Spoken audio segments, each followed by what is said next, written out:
हमारे साथ जेडीयू के नेता उपेंद्र कुशवाहा हैं। सर, प्रधानमंत्री कल पटना पहुंचेंगे, विधानसभा के शताब्दी समारोह में हिस्सा लेंगे समापन पे। क्या कुछ उम्मीदें आप लोगों को है उनके इस यात्रा से? देखिए, सबसे पहले तो उनका स्वागत बिहार में है और स्वाभाविक रूप से जब प्रधानमंत्री जी आते हैं तो एक उम्मीद तो लोगों के मन में जग ही जाती है। सिर्फ हम ही लोगों के मन में नहीं बल्कि बिहार वासियों के मन में, राज्यवासियों के मन में। तो इस दृष्टि से प्रधानमंत्री जी जब जब आए हैं तब तक कुछ न कुछ उन्होंने बिहार को सौगात दी है। तो इस बार भी हम लोग उम्मीद करते हैं कि प्रधानमंत्री जी आ रहे हैं तो बिहार को कुछ न कुछ विशेष देंगे। उम्मीद तो है ही। विशेष की बात है जहां राजद, कांग्रेस और तमाम विपक्षी दल एक सुर में कह रहे हैं कि बिहार को विशेष राज्य का दर्जा मिल जाना चाहिए, चूँकि जिस तरीके से नीति आयोग की रिपोर्ट आई है सबके सामने। तो अगर प्रधानमंत्री आए तो बिहार को ये सौगात इसी दिन अपने मुंह से मतलब बोल के बिहार वासियों को ये सौगात दे जिससे खुशी हो।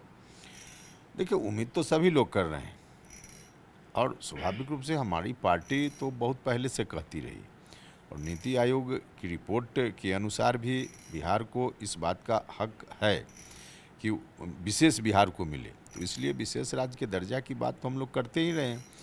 लेकिन कल के दिन का कोई उस तरह से इस्तेमाल की इस मांग को उठाने के लिए विशेष रूप से कल का दिन आ गया, इस दृष्टि से हम लोग नहीं देख रहे हैं। हाँ, हम लोग जरूर प्रधानमंत्री जी से उम्मीद कर रहे हैं इस बात के लिए भी।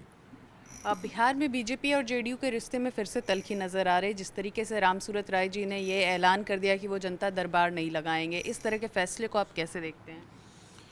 देखिए, कोई तल्खी जैसी बात नहीं है। जहाँ तक स्पेसिफिक इस विषय का सवाल है तो यह विषय सरकार से जुड़ा हुआ सीधे है। इस विषय पर कोई सरकार में जुड़ा हुआ व्यक्ति या तो कोई मंत्री हों या दूसरे कोई सदस्य हों, उस तरह के वही बोलने के लिए अधिकृत हैं।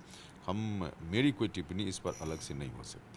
लेकिन विभाग के ओर से अगर थोड़ा हटके देखें तो जनता दरबार, मुख्यमंत्री ने साफ तौर पे आदेश दिया था कि लोगों के हित के लिए दरबार लगेगी, लोगों के पीड़ा को मंत्री या तमाम अधिकारी सुनेंगे। अगर इसके खिलाफ कोई मंत्री जा रहा है तो इसका साफ मतलब है मुख्यमंत्री के आदेश का नहीं पालन करना। नहीं नहीं, ऐसा नहीं है। हर व्यक्ति का अपना दायित्व भी है। मुख्यमंत्री जी का निर्देश, आदेश अपनी जगह है, लेकिन हर व्यक्ति को अपने दायित्वों का निर्वहन करना चाहिए। सब लोग जनता के प्रति उत्तरदायी हैं, तो उस दृष्टि से सब लोग अपना अपना काम करते हैं और कोई इनकार क्यों करेगा, सब लोग करेंगे। आरसीपी सिंह ने कहा था कि उनका जब राज्यसभा का ख़त्म हो जाएगा समयकाल, उसके बाद पार्टी जो तय करेगी वो आगे वो उस पार्टी के फैसले के साथ रहेंगे और वो कार्य वो करेंगे। तो उनका ख़त्म हो गया राज्यसभा का टर्म, अब पार्टी उनके लिए क्या डिसीज़न ले रही है? अभी तक कोई फैसला आया कि आरसीपी सिंह अगले किस भूमिका में नज़र आएंगे?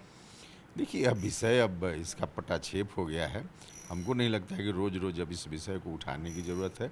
आप लोगों से भी आग्रह है कि पार्टी को काम करने दीजिए।